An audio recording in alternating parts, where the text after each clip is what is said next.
Ah, il était trop bien. Mon encas s'est super bien passé. Bon, je vais ranger un peu. Et après, je vous raconte.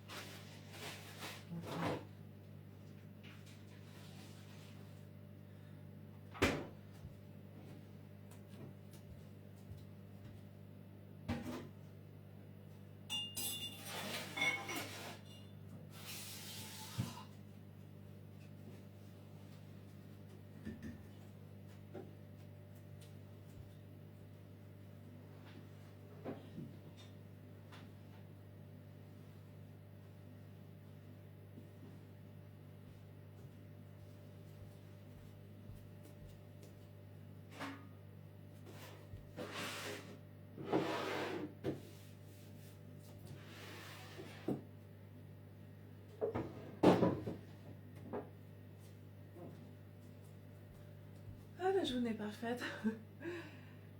Trop bien.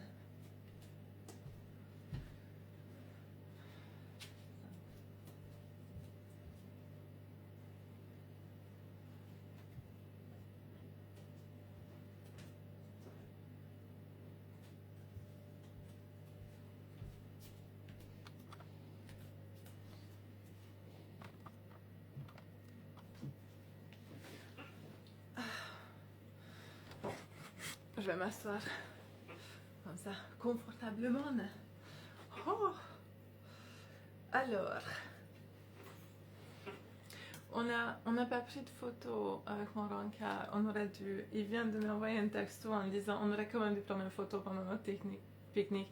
Mais moi, je n'osais pas parce qu'il savait que j'étais créatrice de contenu et j'avais peur qu'il se sente utilisé si je prends une photo, qu'il pense que c'est juste pour créer du contenu, que je suis allée au rencard. Donc, j'ai pas fait. Mais c'est dommage, j'étais tellement beau hier. Donc, c'était bien. Je vais bien, merci Alexis. Coucou Dylan, comment ça va? J'ai eu mon premier rencard. Oh! Et c'était trop bien parce que on ne s'est pas rencontrés sur une application de rencontre sur internet, on s'est rencontrés dans la vraie vie. Imaginez, en 2025, tu rencontres quelqu'un dans la vraie vie, tu lui donnes ton numéro de téléphone et après vous avez un rencard. C'est juste, c'est trop bien. On n'a pas pu vraiment improviser le rencard tout de suite quand je l'ai rencontré parce que j'étais en déplacement pro avec mon ex. Donc les conditions n'étaient pas idéales pour draguer quelqu'un d'autre, on va dire. J'avais trop peur de manquer de respect envers mon ex.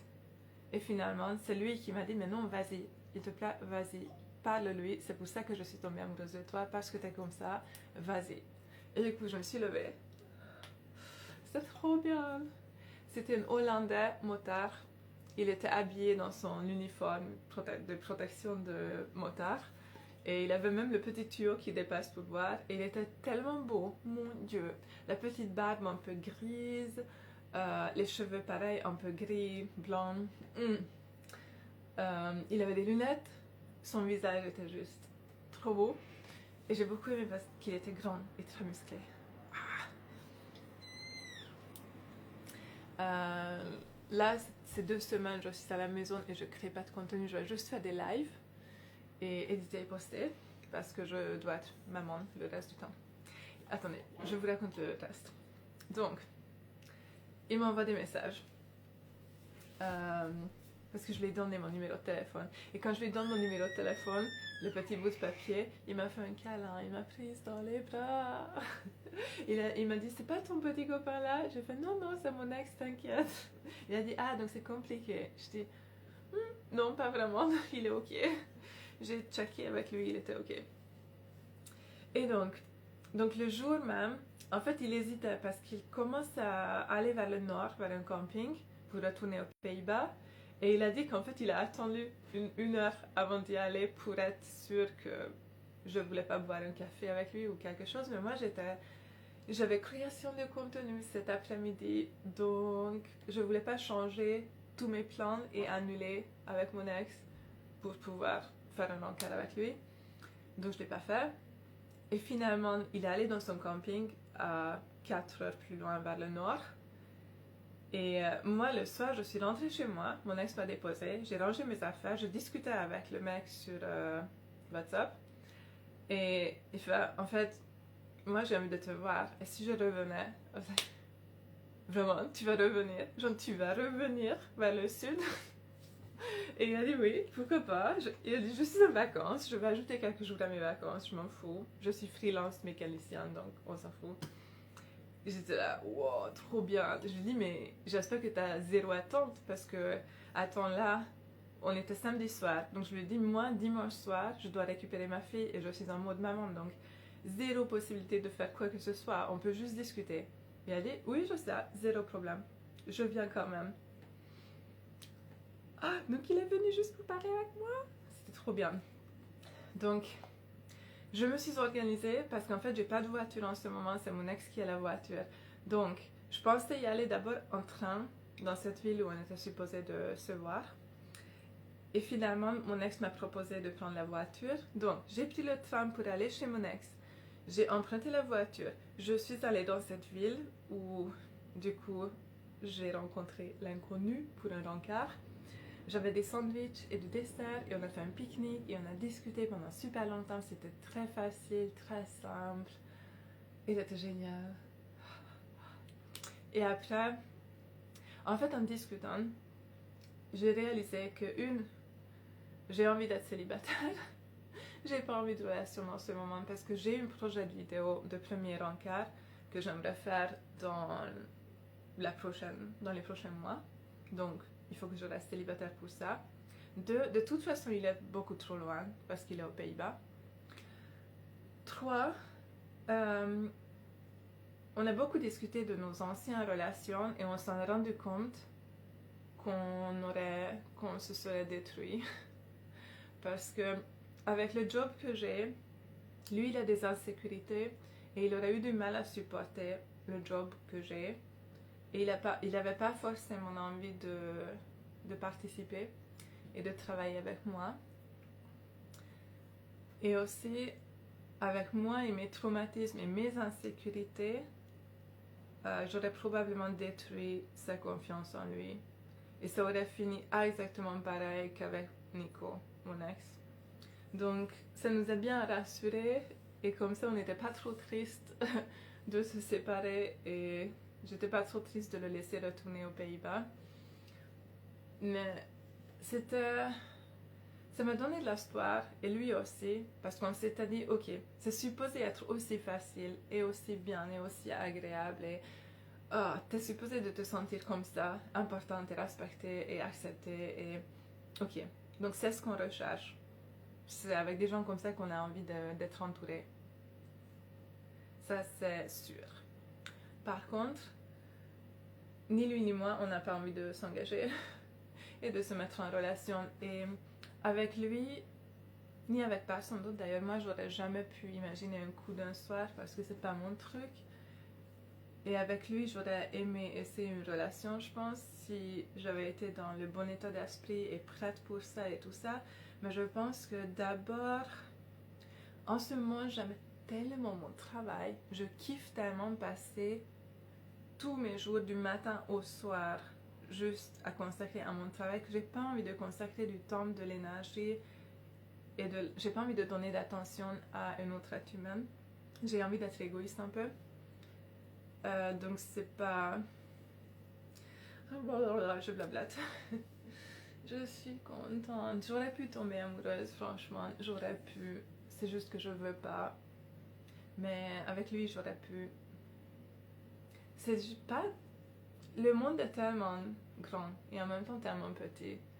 Et c'est tellement magique que tu peux tomber sur quelqu'un dans un kebab pendant que tu es en train de créer des vidéos avec ton ex. Et en fait, tu tombes amoureuse. En un claquement de doigts et t'es là genre oh. Si on vivait dans la même ville ça aurait été compliqué de ne pas se mettre en relation. Je pense qu'avec lui on était là heureusement que t'es loin parce que la tentation de se mettre en relation est trop grande. J'étais un peu fascinée par son univers, lui aussi par le mien et c'est intéressant parce que j'étais sûre que la prochaine fois, je tomberais amoureuse de quelqu'un qui a les mêmes centres d'intérêt et les mêmes hobbies que moi et veut bricoler, faire des randonnées, etc. Mais en même temps, lui, il est sur un road trip avec une moto en train de traverser la France et il est dans des campings. Donc, ça correspond à peu près. C'est juste que... Et il a vécu dans un tiny house. Oh, ça, c'est génial. Et il a que des meubles... comment on appelle ça? D'occasion. Il a que des meubles d'occasion. Donc ça, c'est plutôt cool. Non, franchement, il me correspondait vraiment.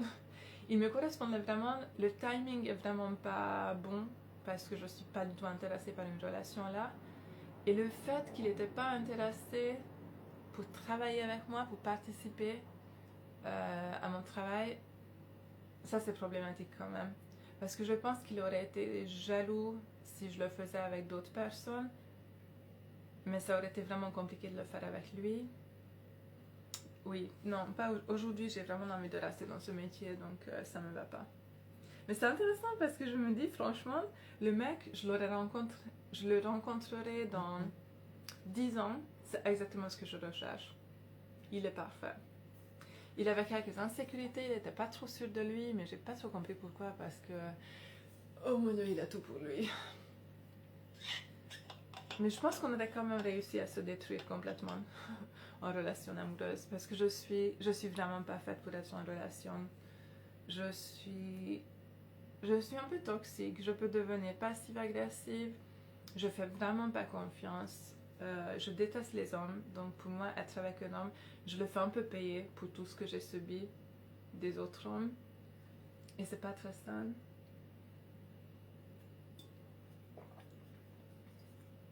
Et je trouve que je suis toxique comme copine en fait.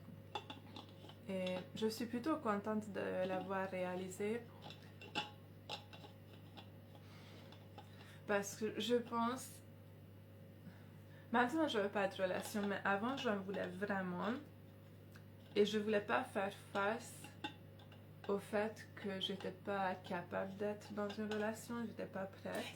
Et je forçais le truc, je voulais à tout prix être dans une relation.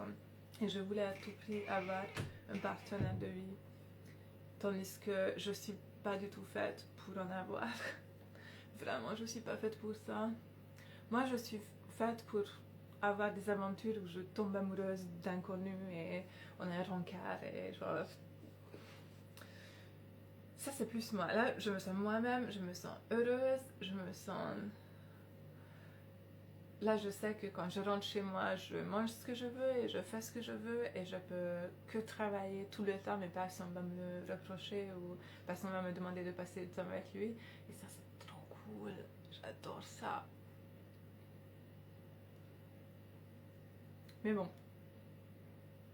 C'était aussi intéressant de voir que j'étais capable de ressentir de l'attraction et que j'étais capable d'avoir des émotions pour un homme.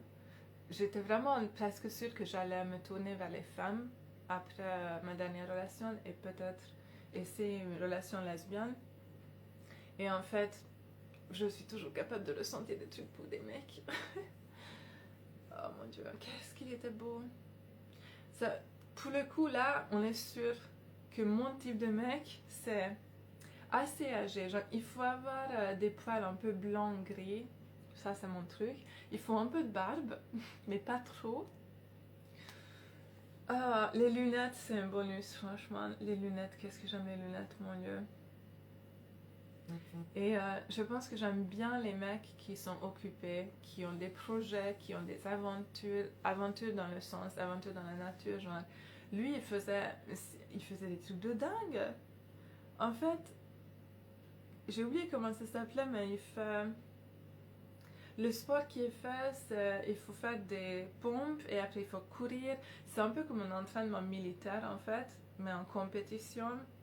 Je ne sais pas comment ça s'appelle, c'est ce qu'il fait en ce moment. En plus, il fait des trucs, beaucoup de motos. Avant, il prenait des voitures, il changeait absolument tout sur une voiture de ville. Et après, il a fait du rallye. What the fuck? Il est mécanicien. Je l'ai déjà dit qu'il était mécanicien.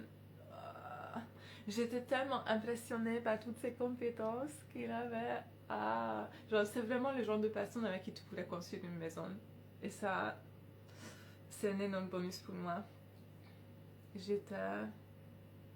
En plus, il est doux, il est respectueux, genre...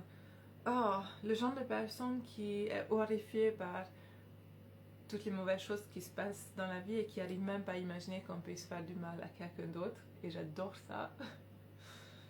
Et il travaille dur. Genre, j'ai l'impression... Il avait toujours 2-3 travails en même temps. Genre, il avait son temps plein et le soir, il continuait à faire ses trucs de mécanicien. Et il travaillait le samedi aussi. Et ça me plaît parce que je suis pareil. J'ai toujours 2-3 travails en même temps, mais je travaille toujours sur 1000 choses et j'arrête pas, quoi. J'arrête jamais. Oh, ça fait tellement plaisir de savoir qu'il y a des gens comme ça, que je suis pas seule. Et vraiment, il est spécial. Je vous jure, il est spécial. La plupart des gens sont pas comme ça. C'est trop bien. Déjà, le fait qu'il veuille bien juste conduire 4 heures dans le sens inverse, revenir sur ses pas, vraiment juste pour pouvoir parler à une meuf. C'était incroyable.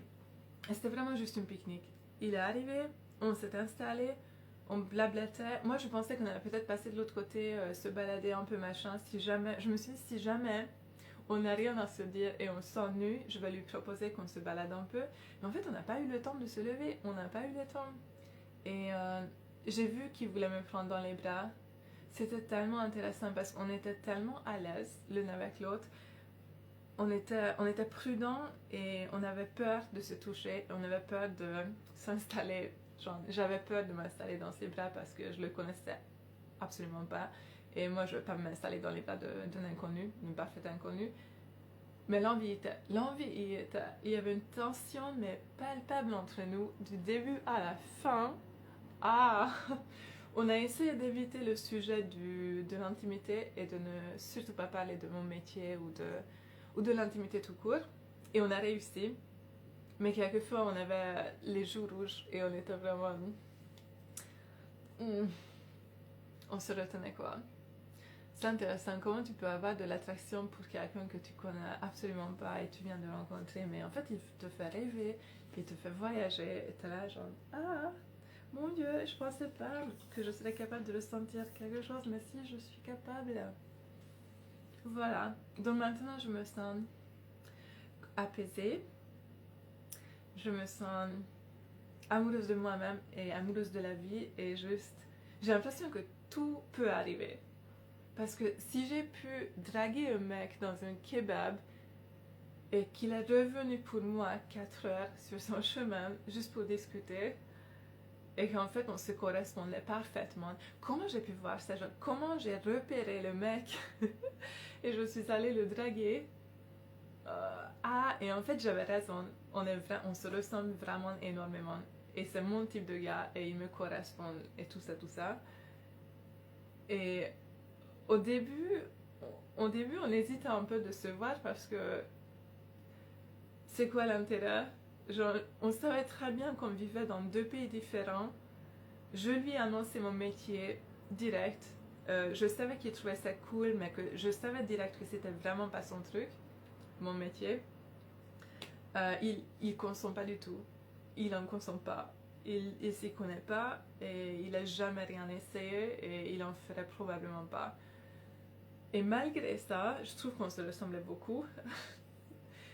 Et on était là, genre, qu'est-ce qu'on va faire là? On a vraiment envie de se parler, de juste passer des heures à se parler. Et honnêtement, pendant qu'on était là au Rancage, je me suis dit, oh mon Dieu, j'ai juste tellement envie de passer une nuit avec lui, à refaire le monde, à discuter de tout et de rien, et juste me mettre dans ses bras. Et genre, il y a un peu de frustration on peut pas le faire. Mais en même temps, c'est pas grave. C'est agréable de ressentir de la tension. Et agréable de ressentir l'envie de... Même si ça se concrétise pas. Et même si... En fait, nous, on a 0 avenir ensemble. C'est juste pas possible. moi je dois élever mon enfant ici, en France, et lui il vit aux Pays-Bas. Donc l'histoire impossible quoi. Et c'est peut-être justement ça qui m'a permis à baisser mes gardes et mes barrières et lâcher prise et y aller, parce que je savais très bien que c'était impossible de s'engager et d'être en relation. Donc je me sentais en sécurité et je me suis dit qu'il y a... Je pense que j'ai très peur de l'engagement et avec lui il y avait zéro risque quoi. Ah, et c'était agréable de ne pas se sentir utilisé ou exister juste en tant qu'objet de fantasme ou une jolie femme. J'avais vraiment l'impression qu'il regardait mon âme. On était en train de discuter de nos traumatismes, de nos douleurs, et c'était même pas triste. C'est pas incroyable comme tu discutes avec quelqu'un, tu lui confies tous tes secrets les plus dark et ça plombe pas l'ambiance. C'est juste parfait. Et je pense que j'ai été assez longtemps célibataire avant Nico pour savoir que ce genre de choses, oui, c'est merveilleux, c'est trop bien et c'est spécial, mais il y a plusieurs personnes comme ça dans le monde. Il n'y a pas juste une seule personne qui te convient, qui te correspond, qui te fait rêver, qui va te plaire. Quand tu commences à avoir des rencarts et sortir, ça arrive de temps en temps, des rencontres comme ça qui te font battre le cœur et où tu te sens rêveuse et tu retrouves l'espoir et tu te sens apaisée et heureuse et tu te sens jolie et intelligente et intéressante et tu es là, je suis sûre que je serai la bonne personne pour cette personne. Je sais pas. Et c'est intéressant comment j'arrive à nous imaginer en relation même si on est beaucoup trop loin et ça peut pas se le faire. Et en même temps, clairement, je veux pas de relation. Et lui est pareil. Lui aussi, il a envie de travailler sur lui-même et se construire quelque chose de stable. D'abord par lui-même et aussi trouver de la confiance en lui seul. Parce que, bonjour Noah, ça va très bien. Je sors d'un super rencard. J'avais un rencard hier, c'était mon premier. C'est tellement bien. Je l'ai approché dans la vraie vie et oh mon dieu, je suis tellement contente que je l'ai fait. Ah. Il a dit que j'étais courageuse de l'avoir fait. C'était bien. J'ai du mal à parler parce que je me perds un peu dans mes fantasmes. C'est...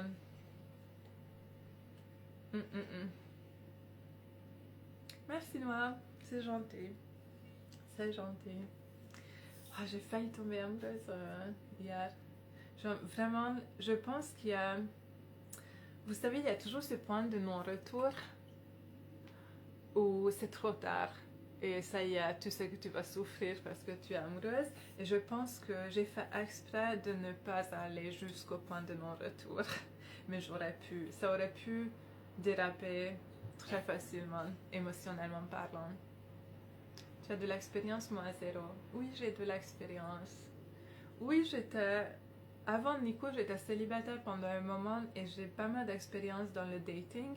Moi, c'était toujours Tinder avant. Oui. Et franchement, j'ai trouvé des personnes super intéressantes sur Tinder et j'ai beaucoup aimé avoir des rencarts.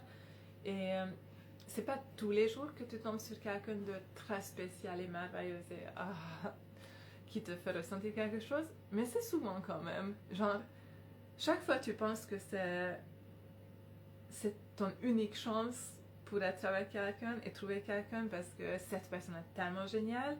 Et puis bizarrement, 3 semaines, 1 mois, 2 mois, 3 mois après, tu tombes sur une autre personne géniale. Moi, je pense vraiment pas qu'on a qu'une seule âme sœur. Je pense qu'on en a plusieurs, qu'il y a plusieurs possibilités pour nous et après c'est nous qui choisissons selon ce qu'on veut.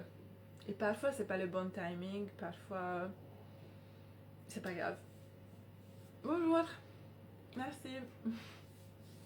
J'étais à la salle de sport hier, c'était trop bien. En fait, j'ai raté la salle de sport. J'étais supposée y aller samedi en rentrant du camping sauvage, mais j'étais crevée, tellement fatiguée physiquement. Je me suis dit, je peux pas me traîner jusqu'à la salle là, impossible. Après, je voulais y aller dimanche. Dimanche, j'ai prévu course, ménage, salle de sport, que des trucs un peu chiants.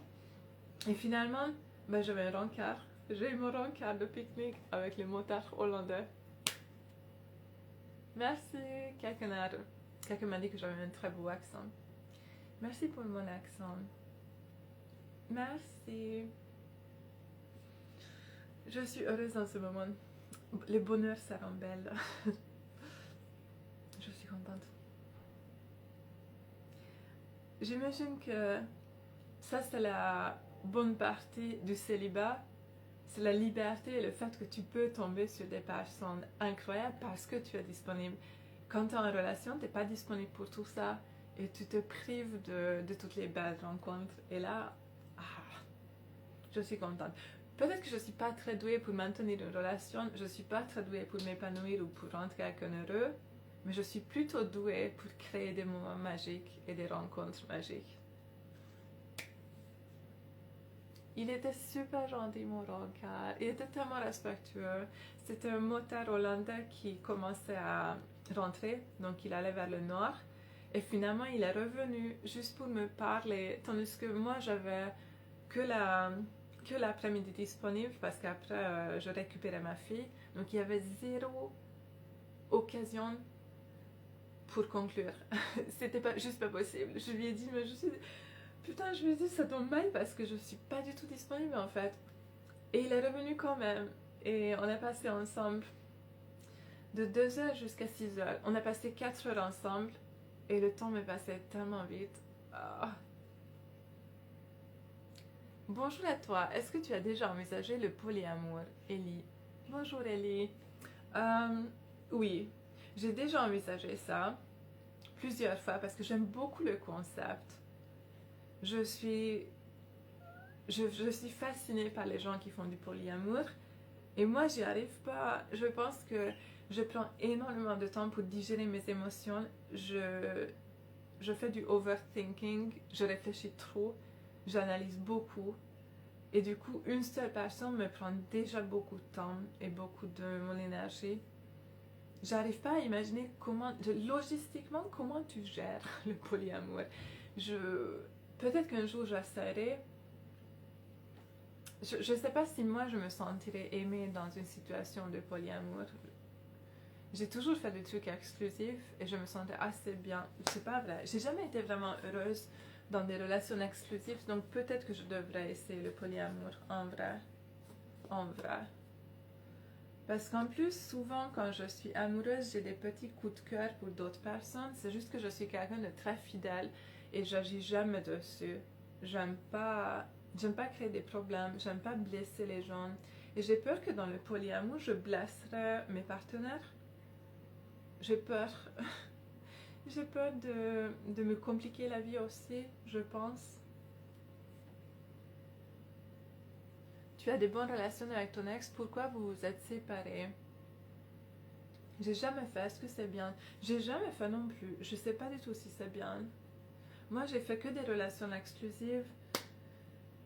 Et quand je suis célibataire, là j'aime bien avoir des sentiments pour des personnes. Mais je n'appellerais pas ça du polyamour parce que je suis en relation avec personne en fait. Pourquoi on s'est séparé avec mon ex? J'étais profondément malheureuse. En fait, moi j'avais l'impression qu'au début il me forçait à faire du paramoteur, tandis que moi j'ai dit non plusieurs fois. Il n'acceptait pas, il me faisait culpabiliser parce que je ne participais pas à son activité préférée. Après, il y avait des personnes avec qui on a travaillé, avec qui je ne me sentais pas en sécurité. Et quand il ne m'écoutait pas, quand je lui ai dit que je ne voulais pas travailler avec cette personne, il m'a forcé en fait en sortant plein d'arguments de professionnels. Donc, je me suis retrouvée souvent dans des situations où je ne voulais pas être à cause de lui.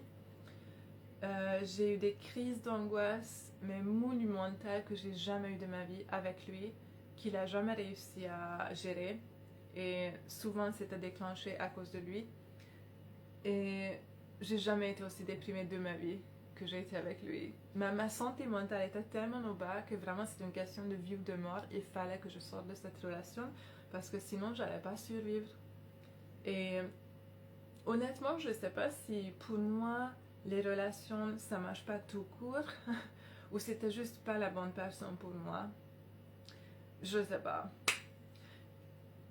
Il était très maladroit, c'est sûr, parce qu'il disait souvent les choses qu'il fallait surtout pas dire et il faisait les choses qu'il fallait pas faire. Il a souvent manqué de... Il m'a pas pris en considération, il a pris des décisions pour moi sans me consulter, ce qui était finalement un manque de respect quand même si c'est pas hyper violent. J'ai envie de dire qu'il n'y a rien eu de vraiment mauvais ou d'agressif ou violent, mais le fait est que cette relation était hyper toxique dans les deux sens. Moi, j'ai détruit sa confiance en lui parce que j'arrivais pas à lui faire confiance et il le sentait bien que je le rejetais un peu et j'étais passive-agressive et c'était pas ça, c'était hyper toxique. Est-ce que moi je suis capable que vivre des relations toxiques? Je sais pas. Probablement que même quand je suis avec quelqu'un de gentil, moi j'ai vraiment du mal à aimer et accepter un homme. C'est peut-être un peu trop pour moi, trop à demander. J'ai trop de traumas en fait et ils sont imprévisibles, je suis imprévisible. Nico il arrive assez bien à s'adapter à moi et à me suivre parce que parfois je suis hyper intimidée, parfois je suis ne me touche pas, parfois je sais pas, puis je suis aussi addict au travail, genre pas seulement passionnée mais vraiment obsédée par mes projets et ça c'est assez difficile dans une relation. Honnêtement je sais pas si ça existe une personne qui voudrait être avec moi quand je suis autant obsédée par mes projets. Si j'ai d'autres tatouages, j'ai ça, Good Girl avec ça, et j'ai le lapin là, et je sais pas si ça se voit, mais j'ai des étoiles et une lune. C'est sûr que pour le moment, je ne veux pas être en relation parce que j'ai envie de travailler sur moi et essayer de comprendre où est-ce que moi j'ai merdé et pourquoi ça aurait pas marché.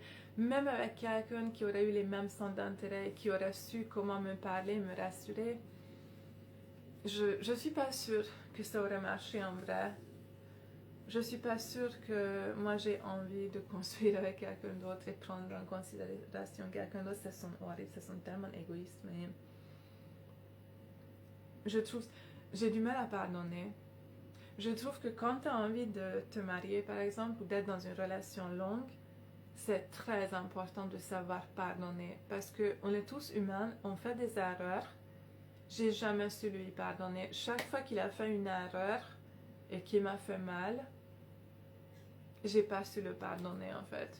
Et je le faisais payer. Genre, je lui faisais ressentir que c'était jamais assez bien ce qu'il faisait et jamais assez. Qu'il fallait en faire mieux et plus et mieux. Et ça, c'est hyper toxique parce que du coup, lui, il se sent pas aimé ou accepté. Et moi, j'étais tout le temps en colère contre lui parce que j'avais l'impression qu'il m'a blessée. Il a fait des trucs que moi, j'acceptais pas. Mais du coup, c'est vrai que j'aurais dû le quitter du coup. Bah, c'est pour ça que je l'ai quitté. J'allais pas le maintenir dans un truc hyper toxique où tout ce qu'il fait est mal perçu. Salut mon petit shorty, trop plaisir de te voir enfin en live. Merci. Tu m'as jamais vu en live? J'en fais depuis une semaine à peu près, je pense. Attends, je pense que quelque chose m'a piqué. J'ai senti la piqûre et maintenant ça me démange. Voilà. Donc, je suis en pleine réflexion. C'est bien des fois d'être célibataire, de faire ce qu'on veut. Oui, ça fait du bien. Ça fait du bien. J'ai perdu toute ma liberté dans cette relation, vraiment. Et je me suis perdue moi-même. J'étais plus moi-même et j'étais plus heureuse. C'était hyper triste. C'est tellement triste. C'est tellement triste. Imagine, j'ai de l'empathie pour Nico parce que c'est tellement triste quand tu aimes quelqu'un et tu la vois malheureuse et tout ce que tu fais, ça empire la situation.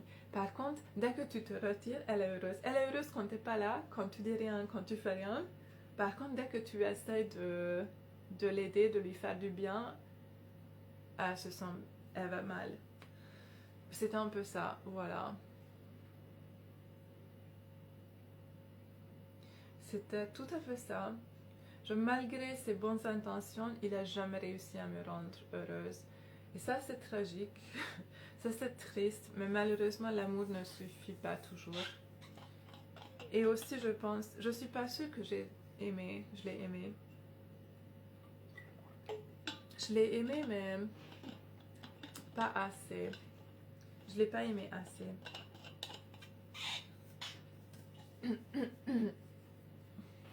Honnêtement, ça, avec du recul, j'aurais jamais dû le faire. Mais moi, j'ai eu des très très mauvaises relations où j'ai déjà été insultée, tapée, maltraitée, menacée de mort, etc.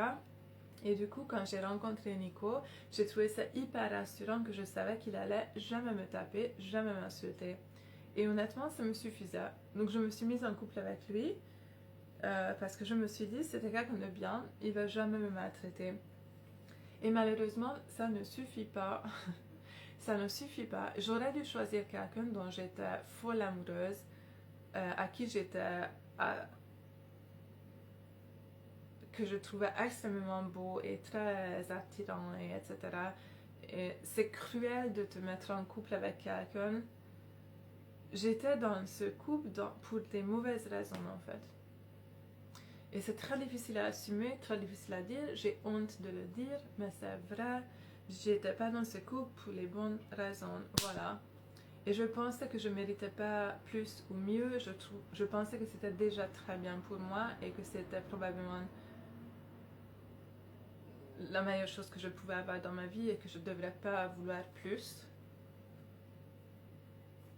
Tu as quel âge sans indiscrétion? J'ai 34 ans. Et toi? Tu as quel âge? Hello! J'arrive tout juste, mais je te souhaite beaucoup de courage et de bonheur. Merci! Je suis très heureuse. Je me sens libre, je me sens moi-même. J'arrive à faire les choses qui me rendent heureuse. J'ai du temps pour m'écouter, de suivre mes instincts, de ressentir mes émotions, tout ce que j'avais pas l'occasion de faire dans mon couple. Et j'ai eu un super premier encart avec un Hollandais qui s'est tellement bien passé que ça m'a redonné l'espoir, même si je ne suis pas convaincue que je suis capable d'être dans une relation et d'aimer quelqu'un et de lui pardonner quand il fait des erreurs. J'y suis pas. J'y arrive pas parce que j'arrive pas à pardonner à moi-même non plus. J'arrive pas à... Je suis très exigeante et je ne pardonne rien.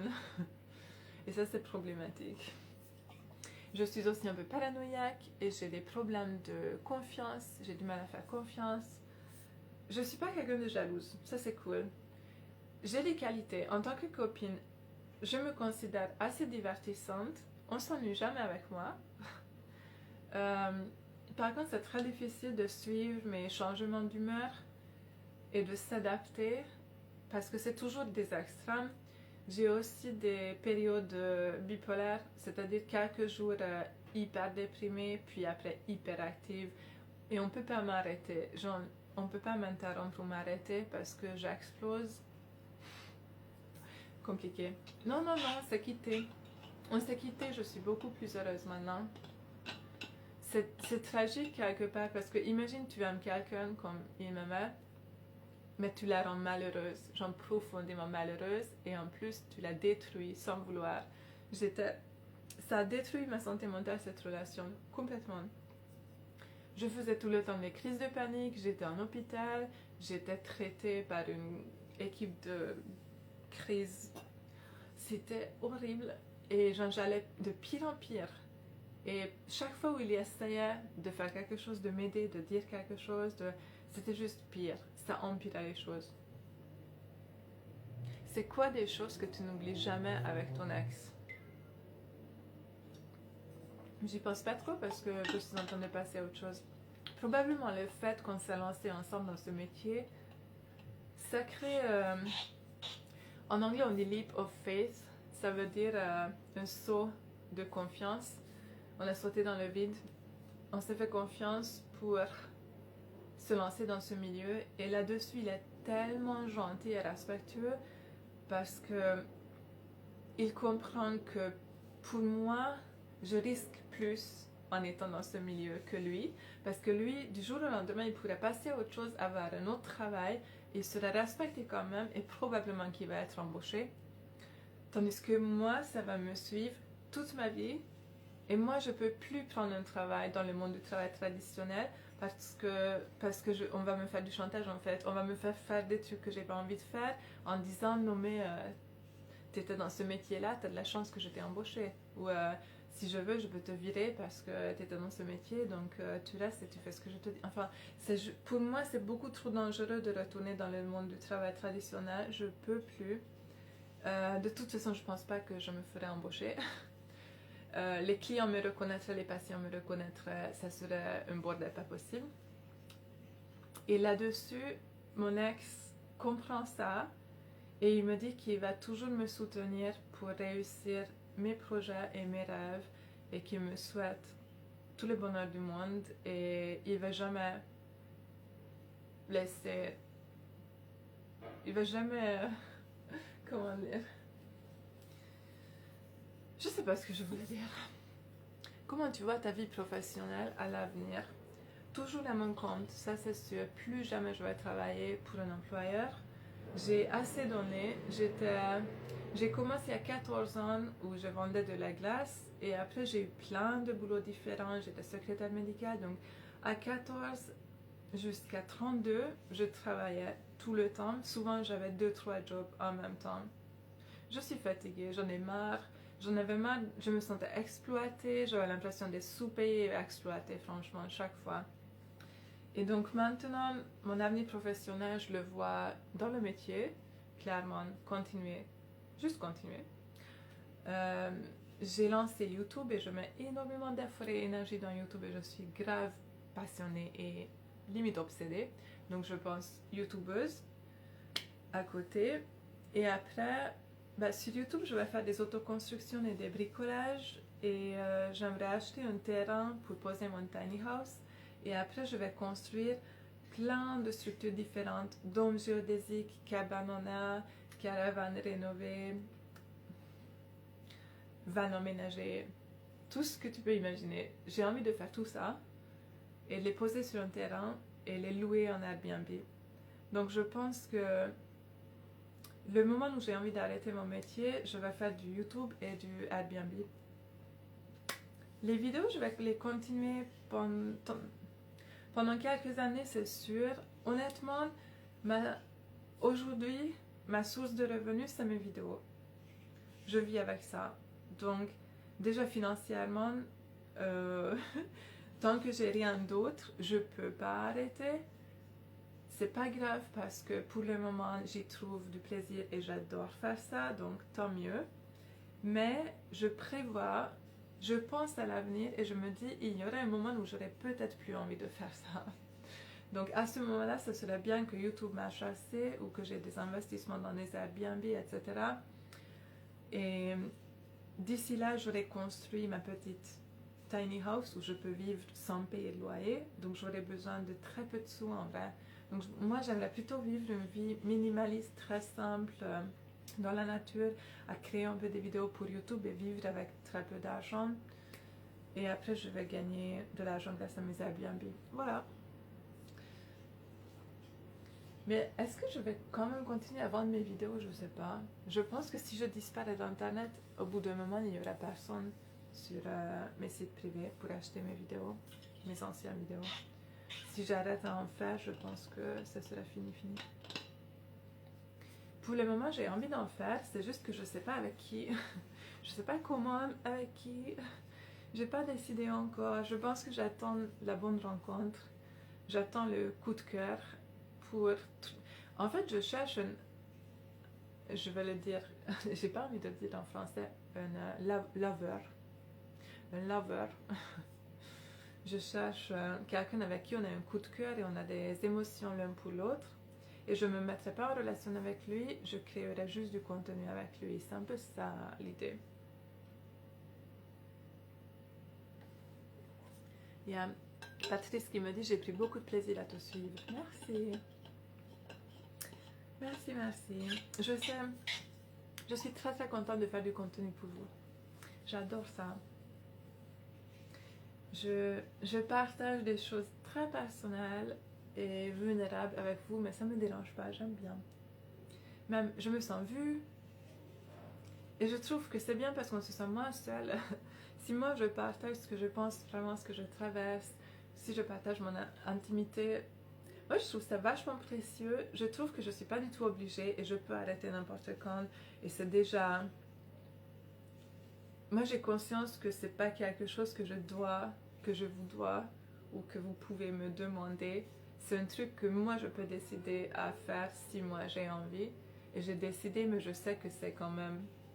La plupart des gens ne feraient pas ça, quoi. Je le sais. D'ailleurs, non, m'en fous.